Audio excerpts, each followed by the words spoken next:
मालेगाव बॉम्बस्फोट प्रकरणातील साध्वी प्रज्ञा ठाकूरसह 7ही आरोपींची निर्दोष मुक्तता। तपासामध्ये अनेक त्रुटी, कोर्टाकडून पोलीस तपासावरती संशय व्यक्त करत निकाल। कोर्टानं निर्दोष मुक्तता केल्यानंतर साध्वी प्रज्ञा ठाकूर यांना अश्रू अनावर। माझं आयुष्य उद्ध्वस्त केलं गेलं, माझा छळ झाला। निकालानंतर प्रज्ञा ठाकूर भावूक। मालेगाव बॉम्बस्फोट प्रकरणाच्या आडून काँग्रेसनं हिंदू समाजाला बदनाम केलं। आजचा कोर्टाचा निकाल हा काँग्रेसला चपराक, भाजप नेत्यांचा हल्लाबोल। मालेगाव बॉम्बस्फोटातील पीडित सुप्रीम कोर्टामध्ये जाण्याच्या तयारीमध्ये। आरोपींच्या निर्दोष मुक्ततेविरोधात करणार याचिका, निकालाला स्थगिती देण्याची मागणी। मालेगाव बॉम्बस्फोटातील पीडितांना मिळणार नुकसान भरपाई। मृत्युमुखी पडलेल्यांच्या कुटुंबियांना मिळणार प्रत्येकी 2 लाख, तर जखमींना 50,000 नुकसान भरपाई मिळणार।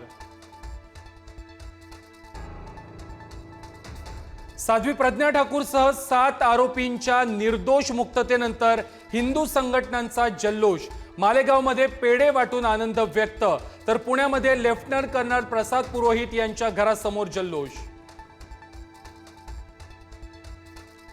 मालेगावमध्ये हिंदू संघटना आणि पोलिसांमध्ये वाद। फटाके फोडण्यावरून हिंदू संघटना आणि पोलिसांमध्ये वाद।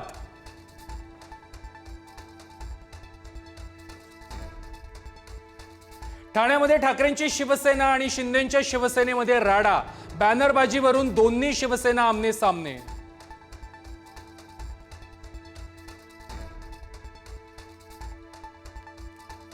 उपमुख्यमंत्री एकनाथ शिंदे आज दिल्लीमध्ये शिवसेना पक्ष आणि चिन्हाच्या सुप्रीम कोर्टातील सुनावणी आधी वकिलांशी करणार चर्चा, तर दिल्लीमध्ये शिंदेंच्या शिवसेनेच्या खासदारांची ही बैठक।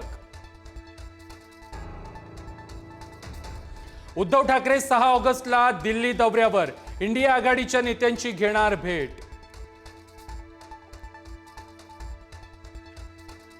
ज्ञानेश्वरी मुंडे मुख्यमंत्री फडणवीसांची भेट घेणार।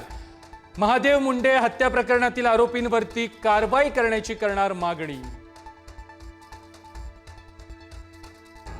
काँग्रेसचे माजी आमदार कैलास गोरंट्याल आज फडणवीसांच्या उपस्थितीमध्ये भाजपात करणार प्रवेश। आगामी स्थानिक स्वराज्य संस्थांच्या निवडणुकींच्या पार्श्वभूमीवर जालन्यामध्ये भाजपची मोर्चेबांधणी, काँग्रेसला धक्का।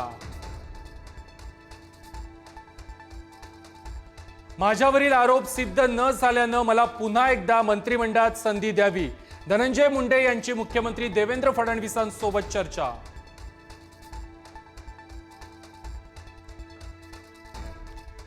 शेतकरी कर्जमाफी, शेतपिकाला हमीभाव, नुकसान भरपाईच्या मुद्द्यावरती मविया आक्रमक। आज दिल्लीमध्ये संसद भवन परिसरामध्ये करणार आंदोलन, केंद्राकडे करणार कर्जमाफीची मागणी। Thank you.